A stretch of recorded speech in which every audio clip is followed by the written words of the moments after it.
Good evening, folks. Welcome to another edition of Grumpy Old Spurs. For a minute, I thought we had a full complement of a panel tonight, but we seem to have lost Leon. But we've got 6 people in the live chat, so it's turning out to be this could be a big show tonight. To my right, introduce first, Dave. How are you, mate? All right? I'm very well, thank you. Only disappointed that just before the show you put your cap on the other way around, the right way around, because you had it on backwards. But nice to see you. Yeah, well, have you ever seen the film Over the Top with Sylvester Stallone? Then he was an arm wrestler, and he used to wear his cap he had his cap one way, and then when he went to arm wrestle, he said he used to spin his cap round, and that turned him into like arm wrestling mode. So that's what I did. I just spun it round, and now I'm sort of like in host mode. But third member of the panel, last word on Spurs is Connor. How are you, mate? Welcome to the show. I'm very well, thank you, mate. Nice to be on again. Yeah, and you're just to let you all know, Connor will be on Spurs Kings. Love Island's finished, so obviously he's available to go on other shows now after 9 o'clock. But yeah.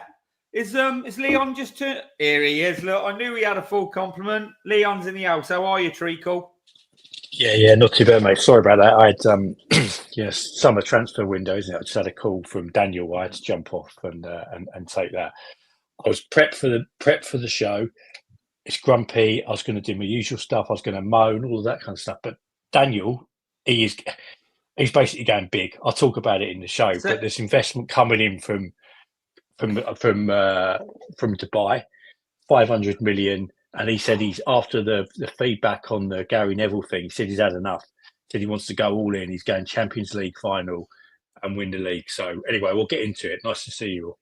Shit or bust. That's what we want to hear. Now, Dave, obviously you're the guy with the slides. You're the guy that sets the run sheet. You're the guy that gets blocked by people or goes on TalkSport and Radio 5 Live. So where are we heading with this show tonight, mate? Where are we starting? Or is there only one place to start? Well, can I just say that I very nearly picked up the phone to talk sport last night, but then I remembered the votes at the end of season awards to Grumpies, where the second non-grumpiest moment, non-football grumpiest moment was me ringing 606. So I've said no, not going to do it.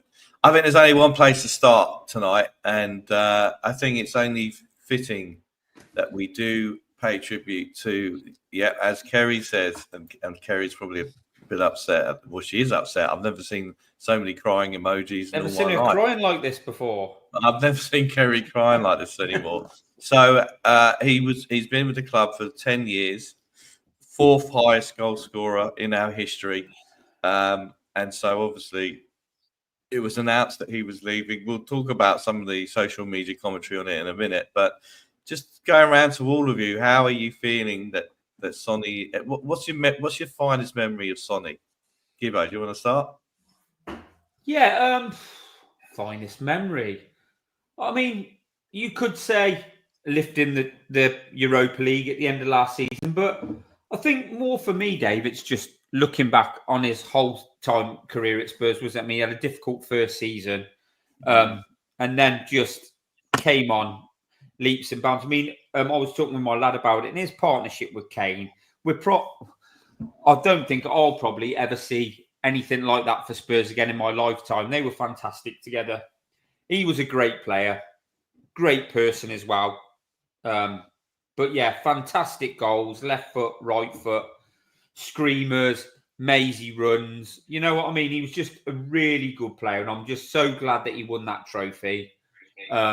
I'm glad he's made the decision on his career as well. But yeah, just so many brilliant moments he's given us over the years. And peak Son will be massively missed. I know his presence will be sort of missed around the club and with all the, stuff that you see with him. But yeah, just great player. And I'm not sad he's going. I'm more sort of like happy for the time that we've had him. And when we first signed him, you're sort of all a bit like, who's this geezer? What a player. brilliant, brilliant player. Connor.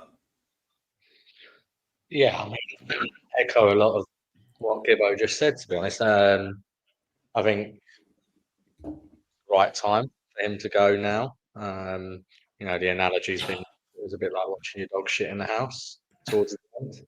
It would have been like that, I think, if he'd done another season. But yeah, I was sad to see him go just because it's ended. We're not going to replace him with anyone near the quality, and we'll come on to the transfers later, I'm sure. But he's an absolutely outstanding player. I think he's certainly the best signing the club has made during my lifetime, based on him being world class at his pomp, longevity, loyalty, commercial pull for Daniel. So yeah, he's been absolutely outstanding. I think my favourite moment it's really hard to pick, because I think you look through his goal catalogue, as Gibbo was saying, left foot, right foot. He's got so many great goals. So I'll pick a miss instead, and that's the 1-on-1 with Man meant that Arsenal didn't win the league, and the irony of the most clinical finisher in world football since 2014 missing that 1-on-1 to then mean that Arsenal don't win the league, we finish Europa, and then the subsequent season we win the Europa. So I think what was great about the matching career against Newcastle was that Tell paid particular tribute to that miss in the Newcastle game, which I thought was very fitting of him as part of the tribute. So Leon, the question, the first question for you is: have you ever seen your dog shit in your house? And secondly, what are your thoughts and memories of Sonny? No, I've seen Dolly use the flat as her bathroom. We got her as a puppy, so there was always surprises kind of dotted around the place. Favourite memory of Sonny?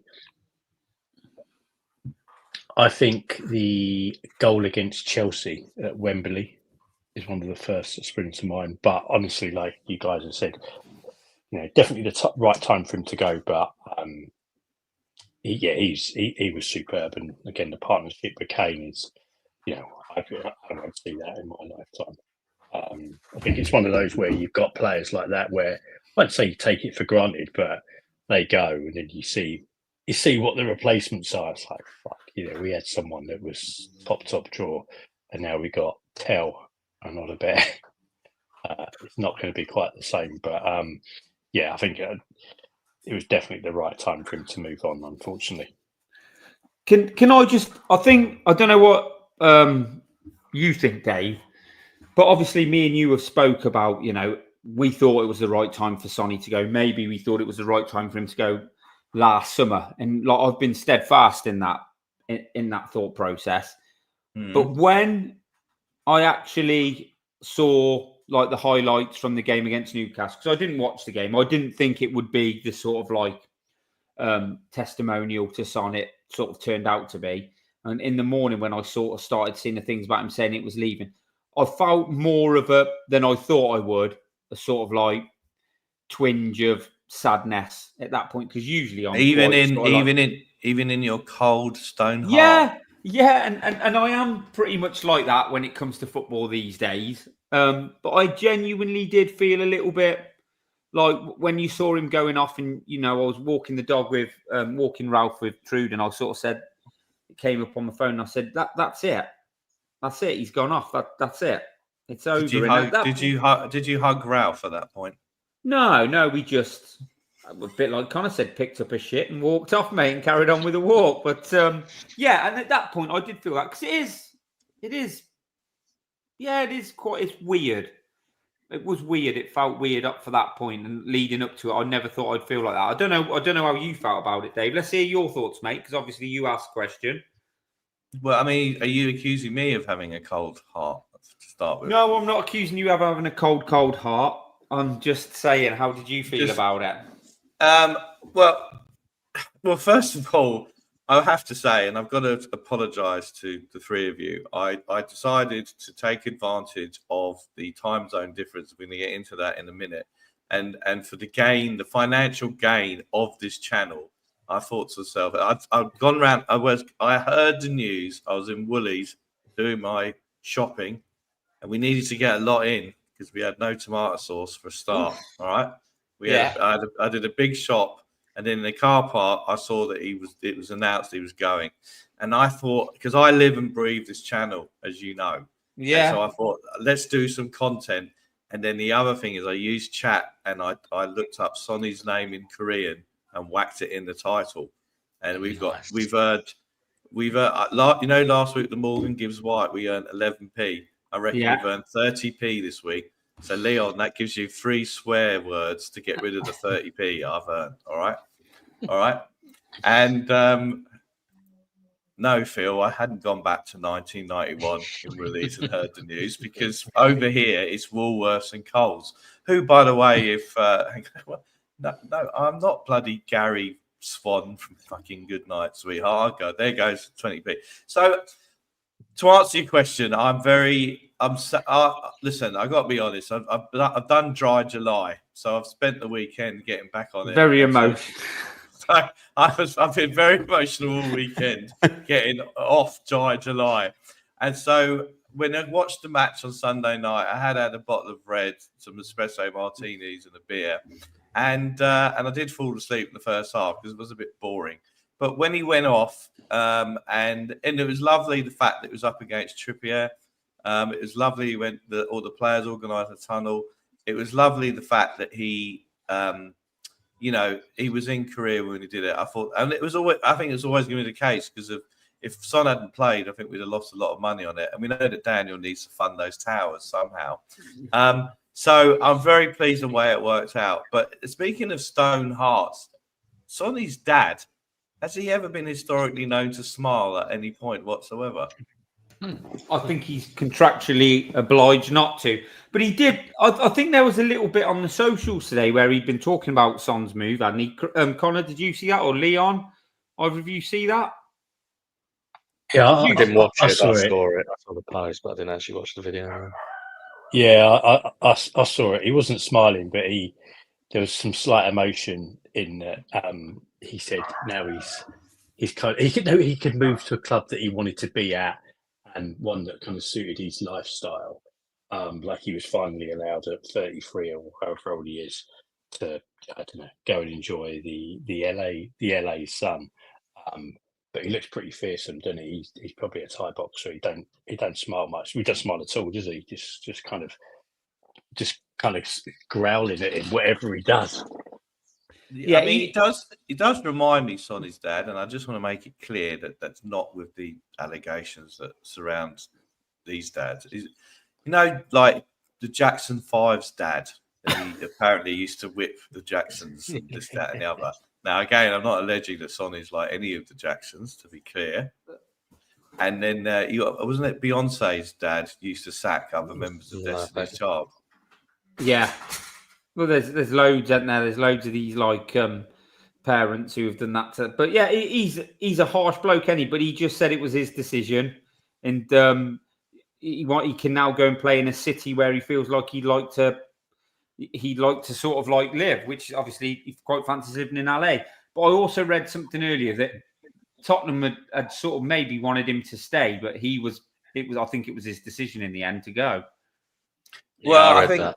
Yeah, I mean the talk is that Frank interviewed senior members of the squad, and to say to them, look, who's in, who's not in, and apparently Frank said to them, I will get you a £5 million player from the J League, and we will fail in the bid for Morgan Gibbs White for 3 weeks. Who's in? And everyone was up for it apart from Sonny. Yeah, too many broken promises for Sonny, probably, wasn't it? Have you just about to burst into a Jason Donovan song there? No, mate. I'll leave that to you. Well, I don't know. I mean, if you're going to put your cap on back to front and start singing Jason Donovan, Connor's off to Spurs Kings TV at 10 o'clock. If you can start doing that, I might join him on Spurs Kings TV as well, frankly.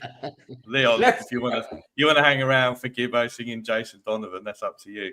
Are we going to wrap this Sonny thing up then? Because look, he's gone. All right, I'll tell you what. We're going to wrap it up, and I'll tell you what we're going to do next. So as I said to you guys, I want to apologise for being a social media tar. I thought to myself, you know what? All these bastard UK content creators are all asleep now. Let's get something out. Let's put Sonny's name in Korea in the title and let's get 30p into the channel. Yeah. And then I just want to go through some of the reactions that we've got. And to be clear, I've taken names out. So the first comment is obviously the official thing from Tottenham Hotspurs. Heung-min Son has announced his intention to leave the club at a press conference alongside Thomas Frankensoul. And so one comment was at 3 a.m. on a Saturday. Now I'm going to break the news to all of you. It's called a time zone difference. Have you heard of that concept, Leon? A time zone difference? No, what is it? It's this thing, right? So I'm going to give you an example. What time is it with you at the moment, Leon? 5:30. 5:30. It's Yeah. 5:08. It's 5:08. I'm quoting the young ones, and I'm on a lot of painkillers for my back. You're quote. So Gibbo's quoting Jason Donovan. You're quoting the young ones, and once again, Connor is questioning his choices in life to be hanging out with middle-aged idiots like us. But anyway, Yeah. All right. So it's 5:18 a.m. over here. So that's a time zone difference. Now, listen, I am a person who I'm a libertarian, and we don't do politics on here. I'm a big believer that people should be free to do whatever they want to do, okay? As long as they don't hurt someone else. And so this comment here, it's 3 a.m. and I'm crying watching a video of a man who doesn't know I exist being gentle with various microphones. Connor, what do you think about that? Was that you posting on Twitter, X? Yeah. Wow. I don't even know what to say about that. I'm now going to look up who it is to be who's put that. I know who it is, but I'm not saying who it is. But suffice to say, I think they've blocked me as well. Oh, never. Surprise. So this. I just want to obviously one of the four founders, one of the godfathers of this channel, The OG. the OG, him and HG, the OG, and here he is. So I don't know whether Cooler has ever been crying watching a video of a man who he doesn't know exists being gentle with microphones. That's not for me to say, but there you go. And then finally BRB. Does anyone know what BRB stands for? BRB. Thank you. There we go. That's why we've got you on it. Be right back. Crying in my room. Don't contact me. A couple of other things I just want to call out here. I just want to ask all of your opinions. Should we now retire the number 7 shirt? No, of course not. Why? Because we should be refilling it, mate. We should be We should be get that shirt. Should now be going to someone else who can either hopefully be as good as Son, or can you imagine if we got somebody better or tried? We've already got someone who's going to be better. We got Odebear from Burnley. You know, I felt sorry for him last year. He struggled with injuries and just kind of maybe the tactics. I'm not sure, but everyone told me he's dynamite. So I think I'll just keep going on Twitter to see the transfer news. There's no transfer news yet. I think they're waiting for us to talk about it on the show. But Odebear, I reckon, is going to be number 7 and have his breakout season, get 26 goals. Leon, did you just say, Leon, that it's time you were waiting for us to talk about the transfer news? This is where I get the information from. Yeah, absolutely. So we move on to that. Well, do you know what, Leon? Do you know what that is? That you know what it's time for? It's time for the transfer smorgasbord. I'm Leon. hungry for some transfers. Let's get the smorgasbord out. Are you hungry for some transfer news, Leon? Yeah? Okay. Here we go. Wow.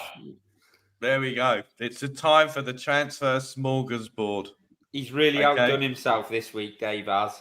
On the slides. Now, I do like to point out that in life, I don't just do Twitter recordings on YouTube and go shopping at Woolies. There are other things I do, like drink a bottle of wine and espresso martinis and go back off the wagon. So, first of all, I think it's a warm welcome. And this is his last appearance on the Transfer Smorgasbord, by the way. Hang on a second. These AI graphics are getting out of hand. How dare you, Phil? I've done that. I've done that. Hang on a second. Well, what do we think of Paulina then? Come on. Paulina, come on, Paulina. Paulina, let's be having it. Connor, are you on the Paulina train?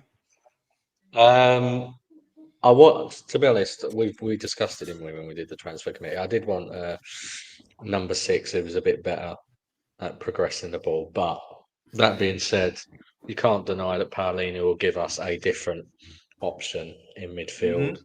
He's obviously a bit of a beast, 6'3", a real man rather than the kids that we've got.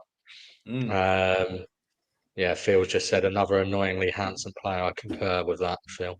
So yeah, look, I think he'll give us something different. I think he's, it's clear that we're going to be a lot tougher to beat this year, just given the way that Frank is going to play compared to Ange. And I think players like Paulina and even Kudus, who obviously is an attacking option, but just in terms of how strong he is, how good he is at dueling, etc., we're going to be a different proposition, I think, that way this year. It's just a shame that the front three isn't quite there, which I'm sure we'll come on to.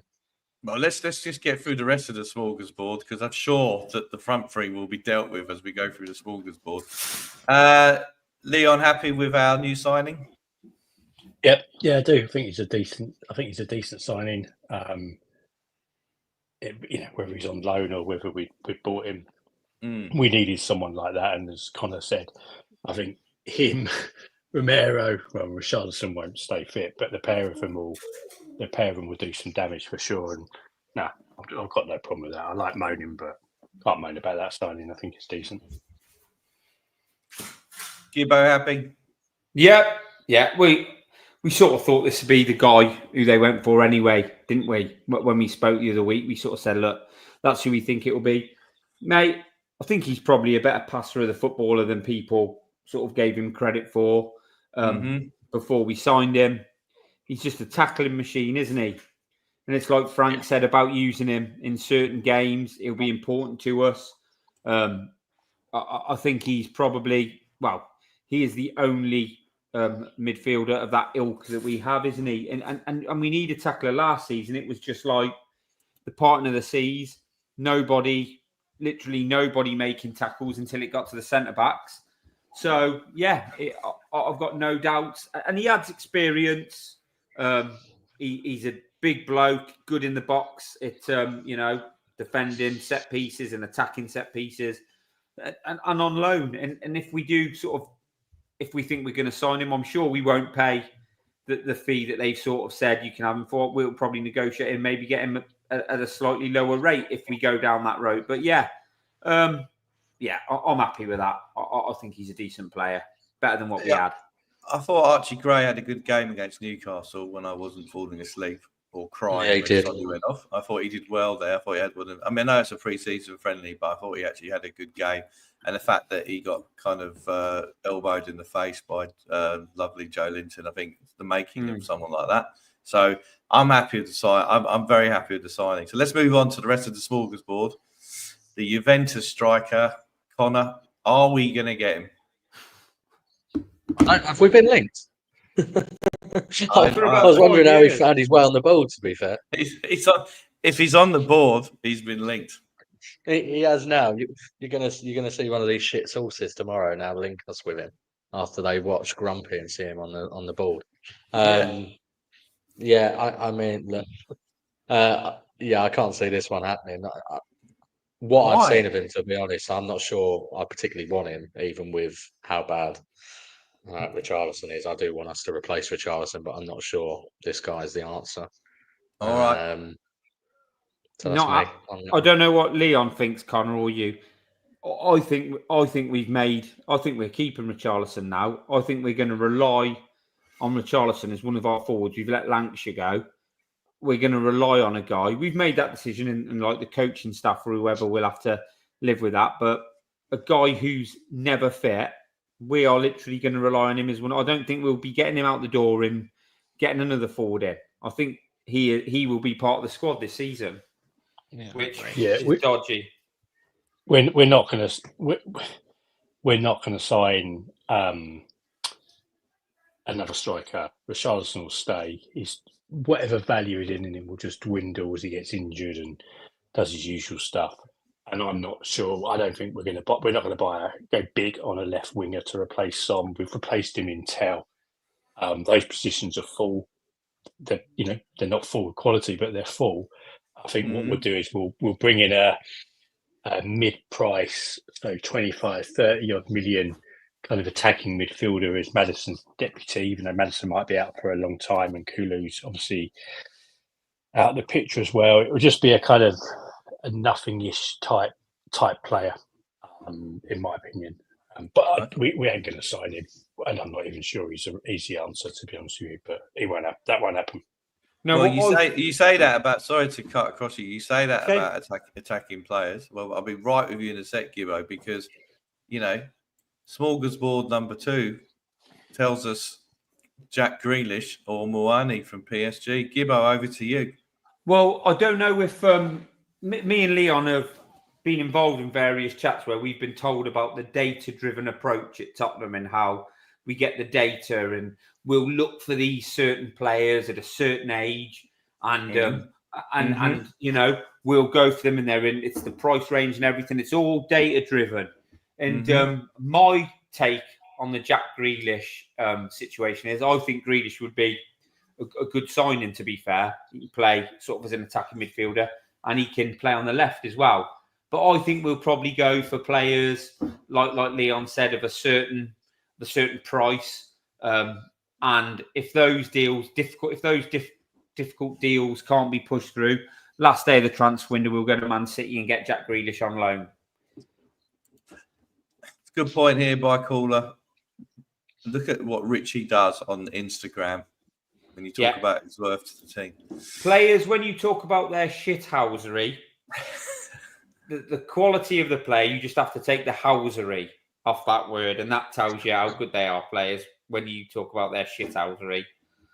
Ladies and gentlemen, I'd just like to point out that was the first shithousery comment from Gibbo of the new season. We get about 5 of them at the moment, and that was the first one. So welcome back to that. Moani, Leon, are you excited about the fact that you're going to be seeing outside of Chit King as he he's going to show he's a man of the people when he's got the scarf on the high road, Leon? Are you going to be there with Dolly? I don't eat meat, mate, so I'm not going anywhere near Chit King. I can't think of anything worse. Some substandard chicken or whatever the fuck it is. No, not excited by that. Grealish, I see him more as he can play left wing, but as an attacking midfielder, I think he'll be gone before we realise we haven't got anyone in. So I think he'll go to where will he go? Everton. I think he might go. Yeah, I think he'll go to an Everton. What about Napoli? No, I think he'll go to an Everton. They're trying to buy the kid from Southampton, and they bought that player in from Chelsea. That could be anyone, obviously, because they've got so many players. But I don't think we'll get Grealish in, and I don't know too much about this geezer, but I don't think we'll sign him either. The player that I think we'll bring in is the guy from Leicester we discussed the other week, who's got that release clause of 25 million.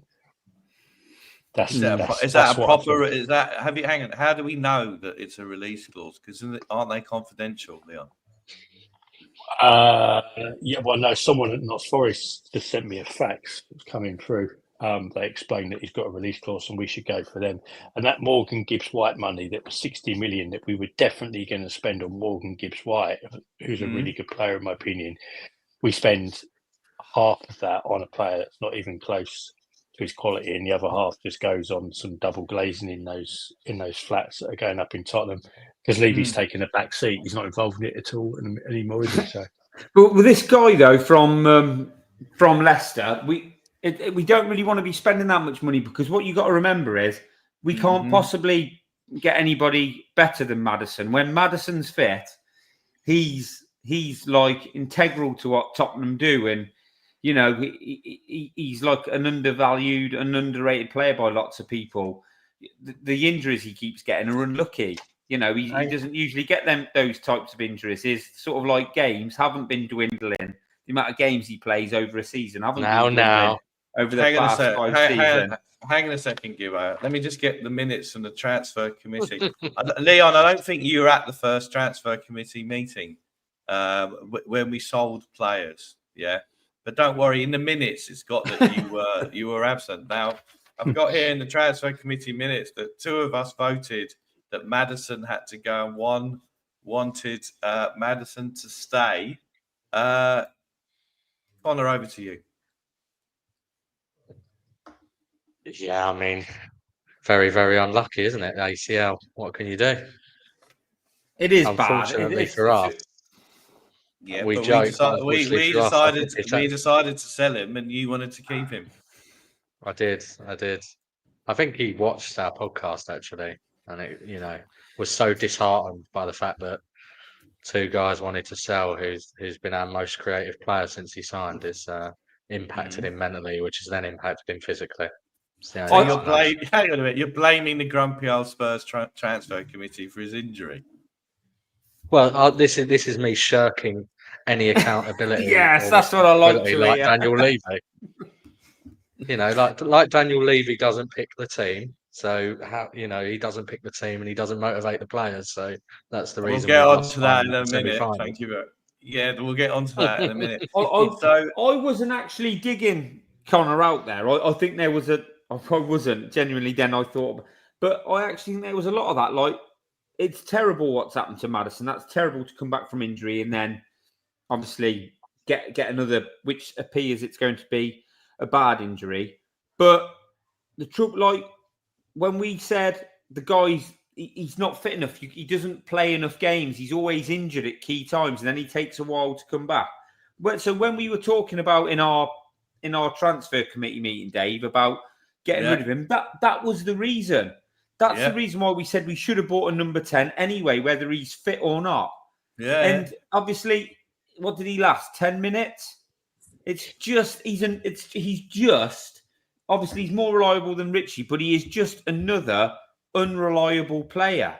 And for where we want to be and where we want to go, we need players we can rely on and be available. And he's not one of them, and it's terrible. And I should imagine he's going to spend a decent period of time out. But we've got to keep moving forward.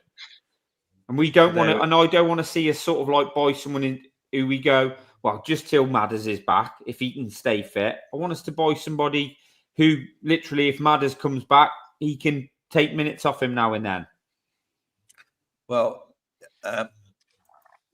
ML Bryn I think he's bemoaning the fact that we don't have any breadsticks on the smorgasbord, and that he doesn't want to say it outright.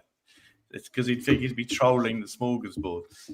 Look, the thing is that at the end of the day, Maddison, I'd have sold him. I feel very sorry for him. I genuinely mean that. I mean, it's quite. I think that we may not see him again this season potentially, and even if we do, the fact of the matter is that I just think that at the end of the day, we've paid 40 million quid for him. No one else wanted him, and I think that Newcastle did. To be fair, Newcastle. They went for the geezer who then got suspended for betting and all this, that, and the other, didn't they? So at the end of the day, Moani, PSG, Juventus, whatever, I'd love to see him in, but that's just another pipe dream. Jack Grealish, in my opinion, I think he's got a point to prove. He would make a great 10. And I think that's where he was best at Villa. I think under Pep, he's been made to play on the left in a very prescriptive way. And so the only thing with Grealish is to keep him off the booze. It's World Cup year. Stick him in a number 10. No, I don't have a problem with that. I wouldn't have mind seeing Grealish on the loan with Maddison fully fit, and then they could go out to the darts together and be all social media friendly. So, that's what it is. I think that. So just Dave Clark's on the El Kunis train. I mean, Leon, do you? So we've been told today, haven't we, that by Alistair Gold, it's obviously not close enough yet to say that Spurs are done and they're looking for opportunities in the market. But we've been told a number 10 and a centre back. haven't we? What are your thoughts on who those players will be? Obviously, you say about the guy from Leicester will be the number 10. What sort of experienced centre back do you think we'll be bringing in? Yeah, exactly what David just said when it pops up there. I mean, I'm not sure we need another centre back. I mean, yeah, I'm not sure. I mean, I think we'll get someone in on. I think we'll get someone in on loan there.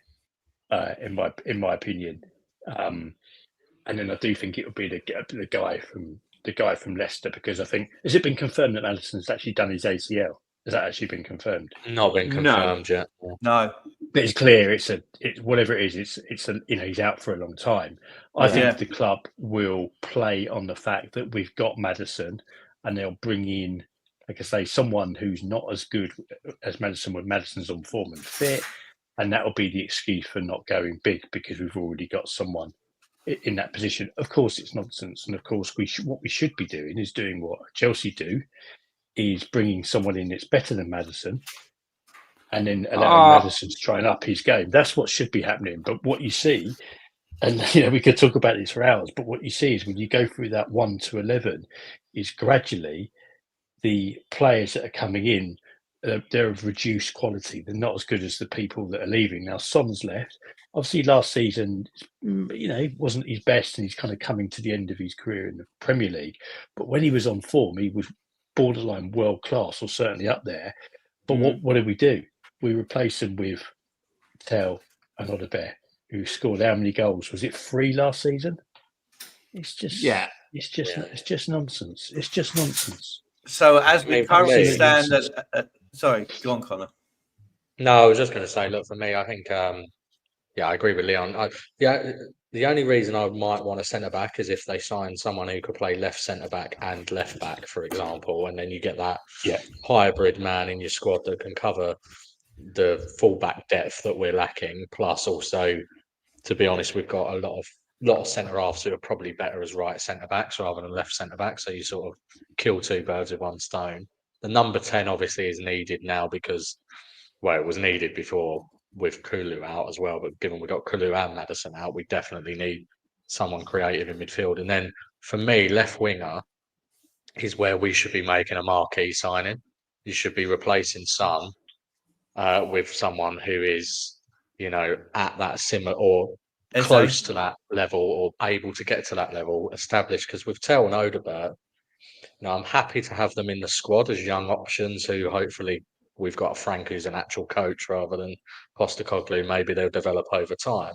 But you can't be going into a Champions League season with them 2 as your starting options when you've just lost out of the team someone even in his worst years who was getting 20 goals and assists.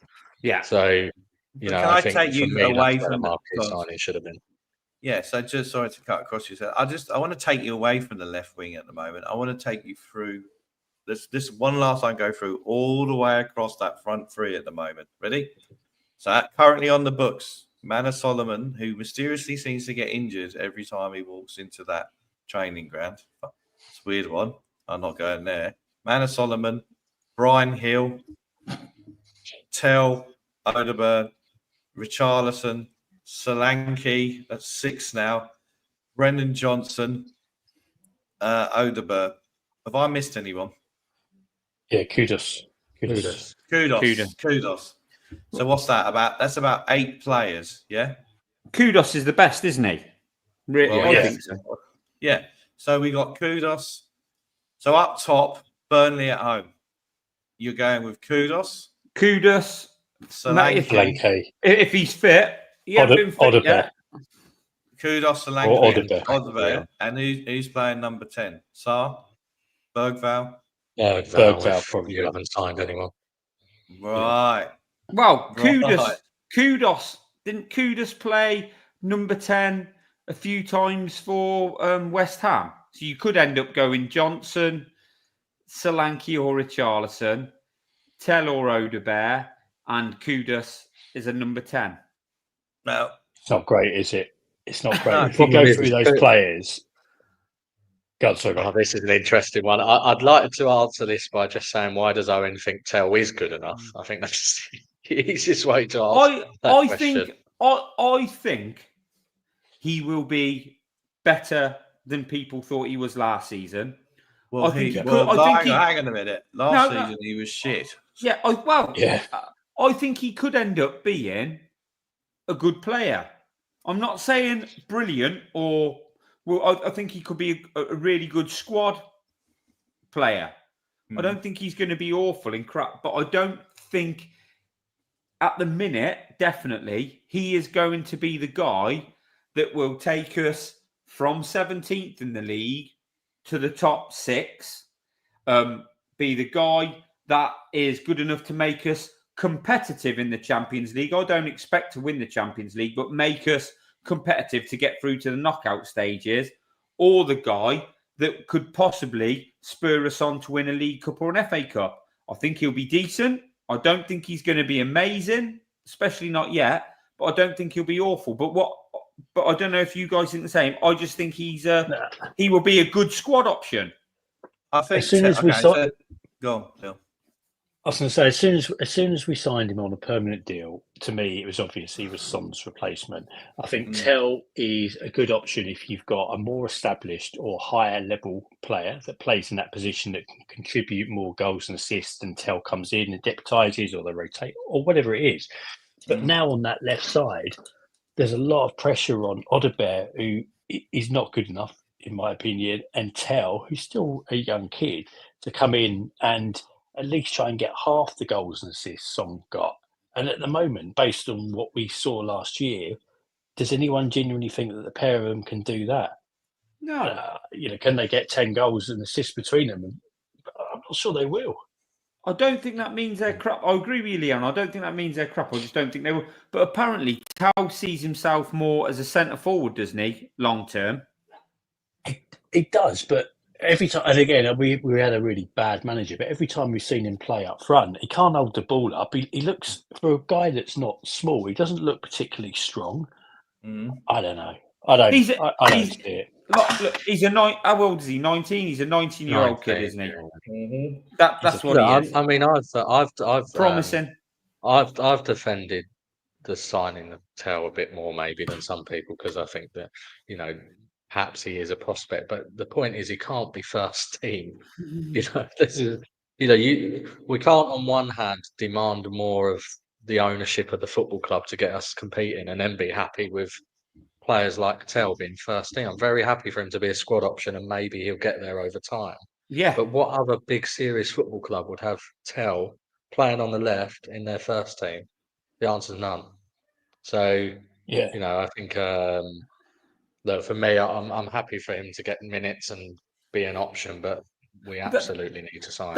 That's what you want. The young players. Newcastle. You want the young players to start taking minutes off the more experienced pros, contributing, making their way, pushing the more experienced players, and hopefully, if they can come through and sort of like be first team regulars, great. But that's usually what the young players do. They supplement the first team, the sort of like more experienced guys, and hopefully that's what we'll do. But we sort of say that all the time, don't we? But I don't. I think he's a good. I think he's a really decent squad option at the minute. I mean, this is quite interesting. Over the last 4 Premier League seasons, Romero's missed far more games than Maddison. Yeah, he has. Well, he missed 20 last year. He only played 18 times in the Prem. So right. So I think what we're saying here is, Tell for Owen is the new. Tell is now the new Ollie Skip. Contrary, Owen, it would argue black was white if he's trying to make a discussion. Yeah, so Connor, just to give you context and background, Owen was always a big fan of Ollie Skip, and Harry Winks. So there we go. All right. My opinion on Tell is that I thought last season it was very unfortunate that he joined a team in January who had an awful injury crisis, and then it became clear that the policy for the rest of the season was not to bother turning up in the league, and he's playing with a bunch of work colleagues who, let's get it right, had given up in the league, right? The Forest at home game, the one that Solanke's on the bench and Odeberg and Tell were pinging in crosses for fun, which we hadn't seen all season. I thought, there's something about him. So I'm not writing Tell off yet. No, I'm not writing him off. I just thought that for sure, no. I'm not writing him off. But as you said, Odeberg and Tell, if we had Eze, Morgan Gibbs White, even a Grealish starting, and those two are coming off the bench and we're rotating, that's what a big club does, and that's what we should be doing. Right? And let's be honest, mate. Let's be perfectly honest. We are trying to get a European spot in the league, Champions League at the best. A Europa League spot would be great. Conference League, you'd take it. You wouldn't want to, but you'd think we can go and win that cup, right? We are not playing in the Europa League anymore. There is no gimmies. We are playing against top-level opposition, and we have been told we want to compete in both the cup competitions. So when we're here talking about those players, nobody in their right mind can tell you that Spurs squad at the moment, we've made two good additions, I believe, in Kudus and Paulina, but that squad is still nowhere near good enough to compete at the level that we are hoping to. And none of us in this panel are saying that we should go and win the league. We should be finishing top 4 next season. We should be winning the Champions League. We should be winning a cup. We are talking about progressing sensibly in the league around where the places we should be. And that's probably anywhere between 4th and 7th, getting through to the knockout stages of the Champions League, getting as deep in the cups as we can, and literally as a team progressing. That's what we're talking about. And that squad at the minute is nowhere near. The only reason it will move up the league more than it has before is because the manager will be more competent, make us difficult to beat. We will have a plan. We won't be shipping goals left, right, and centre. And we have got just a more sensible, grown-up coach. And that will help us move up the league. But for all the other things we're talking about, the squad still isn't good enough. So just hold that thought. So you're saying that as we have heard this week, we're going to be competing on all fronts. Yeah. Yes. Yeah. and where did we hear that? Yes, we did, ladies and gentlemen. It's when Gary met Danny in a romantic comedy this week. So when I saw that flash up on my feed from something on Twitter that hadn't blocked me, it's getting rarer and rarer these days. I looked at that and I thought, do you know what? I cannot bring myself to watch this. It's going to be the same old guff. But in spite of me, I had a 20 to 30 minute commute home after work. I put it on and I listened to it. Luckily, I'd started watching it when I got onto the train rather than waiting for the train because I would have jumped off the fucking platform, metaphorically speaking, to be clear. And so Gary met Danny. So, Leon, did you watch it? No, mate. It's just utter nonsense. Just lies coming out of his mouth about how he wants to win things and how he loves the club and whatever fucking nonsense he spouts. It's just, honestly, all joking aside, we've had 25 years of it. What I don't understand is how much money is enough. Like, they could sell it for billions, and yet here he is hanging on. We're going absolutely nowhere under this lot, are we? I mean, this window just kind of, again, it's just another example of just the lack of care, ambition, and desire to do anything with the football team. I didn't watch it. I hate him. He's a cunt. 5 pence. Mate, I have worked very hard to earn 30p this week for this channel. Go on, Leon. Finish off what you're going to say.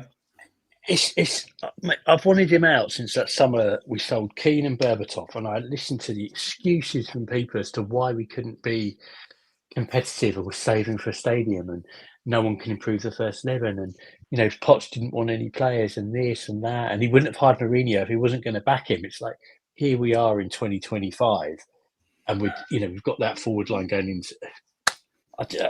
It's frustrating because it's, as a club, and there's no divine right to win anything at all whatsoever, and I'm not asking for anything out of this world, but just an ownership that at the start of every summer looks at it and goes, okay, what do we need to do to improve? What do we need to do to try and be as competitive as we can possibly be without breaking the rules or going bankrupt and doing the Leeds or Portsmouth or whatever it is? And we got this fucking idiot. No, he's not an idiot. He's actually a super smart guy. We've got this guy in charge who's proud of. Look at that. That's quite cool, isn't it? He's proud of the stadium and proud of building hotels and whatever else. Meanwhile, we've got Richarlison, Slinky, Odebear, Tell, and no number 10, and Ben Davies still turning out after 12 years or whatever it is. Can I just ask you a quick question, Leon? Sorry, are you thumbs upping yourself? Who's doing the thumbs up there? I don't know what I'm thumbs upping. It's just. I mean, that's a bit narcissistic to give yourself a thumbs up. No, I wasn't thumbs up myself. I don't know. I think there's a rare moment of being serious, and I went off on one. It's just, I find it really frustrating. And I'll shut up in 2 seconds. But every summer, we hear the same stuff from the same people. It's going to be a big summer. We're going to get Gibbs White. We're going to go for Wharton. There's this investment. There's this, and then it all kind of dwindles away. And then we're debating whether we might get Grealish on loan, on the last day because he's a cheap option, or we'll get the kid from Leicester that. It's a £25 million player who will just float around and be with us for a few years until we eventually shift him back off to Leicester or fucking Oxford whenever they get promoted or whatever. It's just nonsense, mate. So if we leave the stream on and you're just... I'd still be talking. I'd be talking at 6 o'clock about it, mate. Anyway, I'll shut up because Connor, please take over because I could talk about it forever. Yeah, I mean, look, I watched it twice, actually. Wow! I genuinely did as well because I just thought, I was going on this really huge Tottenham podcast called Last Word on Spurs. I don't know if you guys have heard of it. Here we go. The interview last night, and so I had to do my prep. But you know what, as well, my favourite champagne socialist, Gary Neville, was the one running the interview as well, which. Was really great. I mean, look, I genuinely on the interview, it was a complete nothing. They spent most of the time getting what Gary Neville wanted out of the interview, which was some intel on the stadium because he's on the United Stadium Task Force and talking about football regulation because Neville has such a hard on for the football pyramid and making sure Salford get what money they need to get. So, look, I think. Yeah, it was very, very uninteresting for Spurs fans. There was not an ounce of any sort of probing or challenge to Levy on any of the shit he was coming out with. Are you a fan of seeing Daniel Levy probed on a live TV? I'd like, more than that, perhaps. Look, I think there was a few nice snippets for me, which was. After years of being told what a fantastic businessman he was in terms of getting the low interest rate debt, he himself said how lucky we were. And that was the reason why we were managed to get the debt at such a low interest rate. It was all down to luck. Daniel Levy's words, not mine.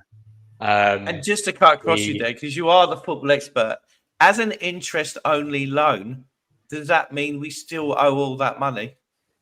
That's correct. Yeah. We haven't paid any of that capital. Right. Right. Okay. Carry on. Yeah. I think he spoke about he spoke about football governance. He made the point about how he's against government regulation into football, which I do agree with because the government make a pig's ear of anything that they do. But at the same time, I did like the hypocrisy of saying he wanted public handouts from Haringey Council to support the regeneration of Tottenham. So there's a bit of hypocrisy there. But anyway, spoke about, as always, the fact that we have spent near on 700 million net on players since we moved into the stadium, obviously completely missing the context of the 5 years preceding the stadium when we spent 70 million total net over 5 years, and hence we needed a huge rebuild, and that's the reason why the net spend has ramped up. And when you add wages into that, we're still miles behind the rest of the big six. So yeah, I think it was very uninteresting, I think, as Spurs fans, as I said, and I think it was just another one of these puff pieces for Levy in terms of just to spin and get fans. I think if you'd landed off Jupiter and that was the first thing that you'd ever saw of Daniel Levy, and we didn't have 25 years of data and evidence as to the way that he's acted as owner of this football club along with Enoch, you might think he was a genuine guy, but otherwise I think you're pretty naive. Wages to revenue now, Connor, like we spoke about it before, just off on a little bit of a tangent before I say something about it. Our highest paid player is now off the wage bill, isn't he? So that wages will be look even better to them, won't it?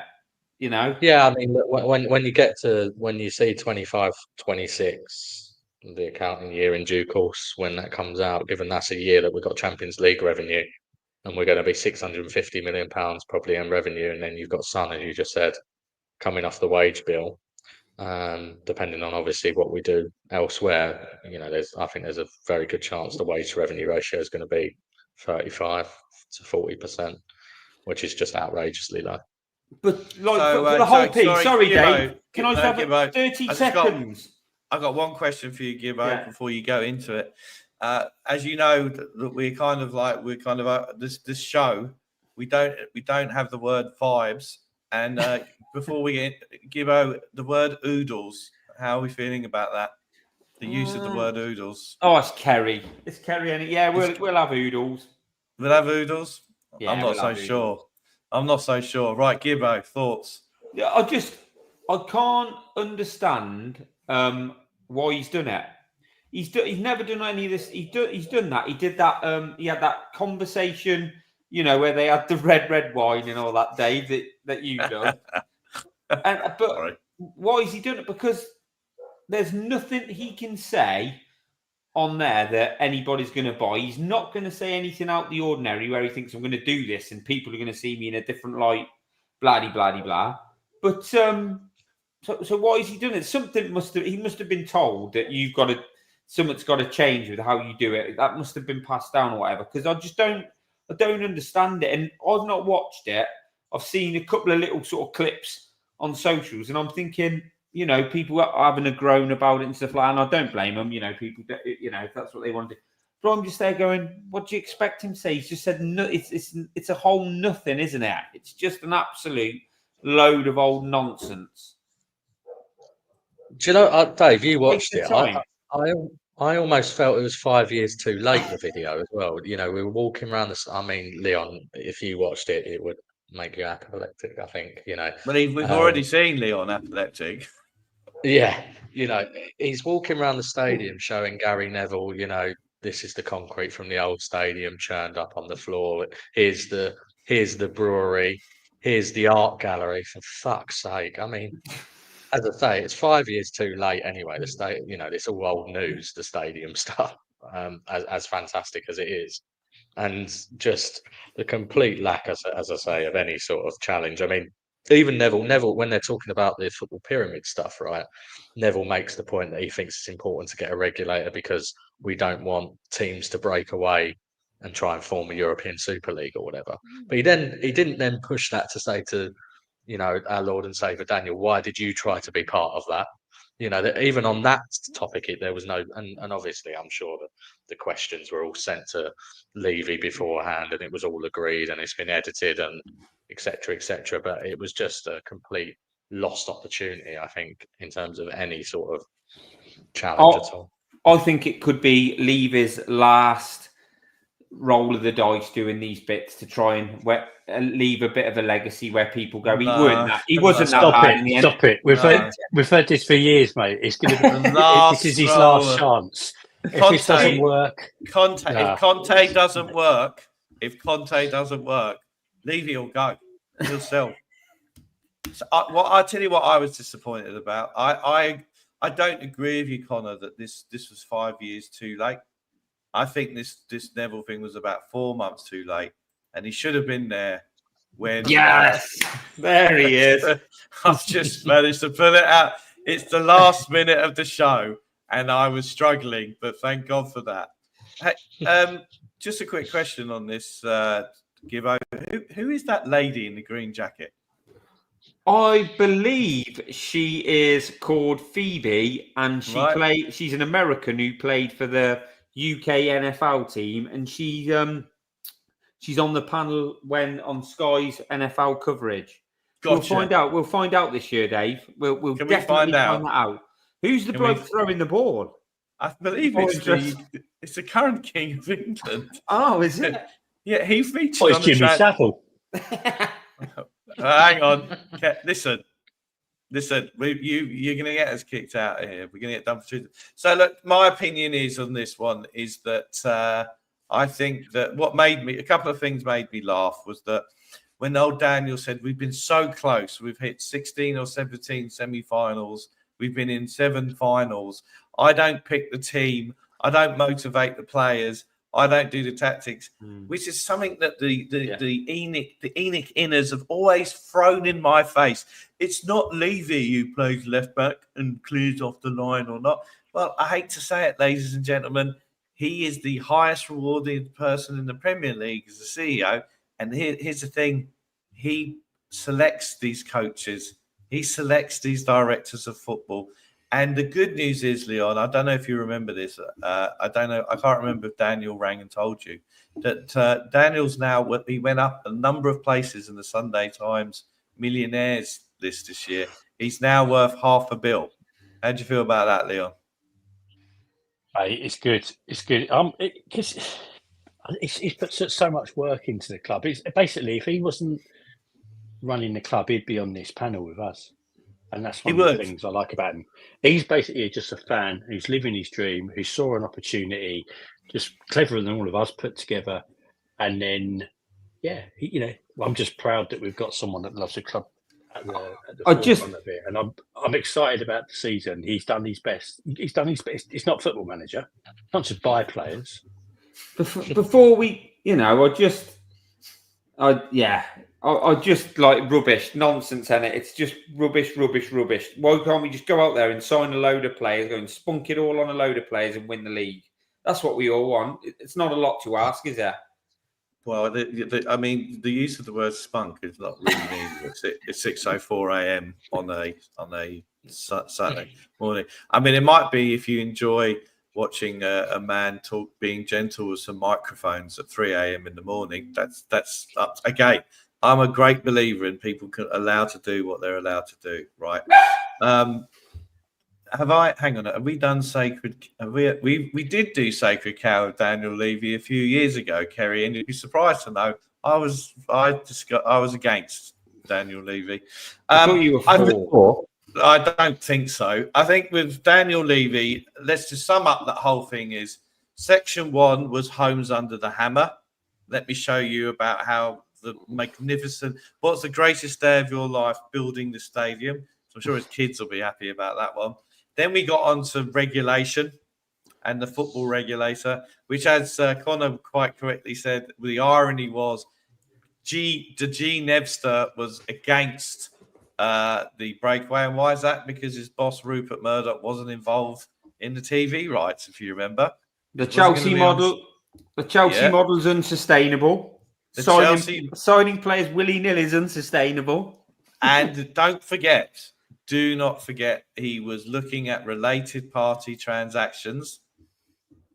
Okay? He's not happy about related party transactions with all those entities, Tottenham Hotspur's Hotel, Tottenham Hotspur's Bowling Lane, or whatever the fuck it is. So don't forget that. All right? He's not happy about related party transactions. And that's pretty much it. I've only got one last question, which is not. I know Leon's got to jump off. I do want to ask one last question. Gibbo, how was Oasis? Amazing. If Leon's got to go, it's just like I've seen Oasis lots and lots of times, and I just didn't want to say, oh, you go to concerts and every concert you go to, it's the best concert I've ever been to. But it wasn't the best concert I've probably ever been to, but they were excellent. They sounded, it was just the greatest hits tour, basically, which is when you go, usually you get album tracks and stuff. They were brilliant. They sounded great. The atmosphere was brilliant. It was a really good crowd. I got right close to the front and thoroughly enjoyed it. Worth the money I spent to go and see them. And Did you Dave, cry when they came on? I didn't cry, Dave. No. I'm gonna cry. I'm telling you. In November. Good for you. I will be crying. Anyway, look, we can speak about this another time. If Leon's got to shoot off, look, Dave, thanks for it always, as always, doing your smorgasbord and doing all the bits and pieces and really pushing this show on, and then sort of like leading the conversation tonight. So back next week, Dave, we'll have a chat about that when we will be doing something maybe after the Super Cup, do you reckon? Do you want to do? We could do a watch along with the Super Cup if you want. Yeah, that's a no then. That's a no. Yeah. That's a no. That's a straight out no. Yeah, Leon, thank you for coming on. I know you got to rush off. I know you've come on here with a bad back, mate. So thanks very much for giving us your time tonight. Good input as always. And basically, Connor, we don't want to be keeping you because you're going on another show, so you'll have to be more professional and prep up for that one, won't you? I won't be prepping. Don't worry, mate. Don't worry. It's all up here. Now, thanks for coming on, mate, and giving that bringing that youthful exuberance to the show that you do. It's a pleasure. So, look, thanks everyone for watching. Follow us on the socials, like, subscribe. Keep putting stuff in the comments. We really enjoy it. We've got a good little group that watch us. If the other sort of like 4,000 people that watch Dave's little show could watch this and give us a boost along, that'd be great. But all I've got to say is, come on, you Spurs.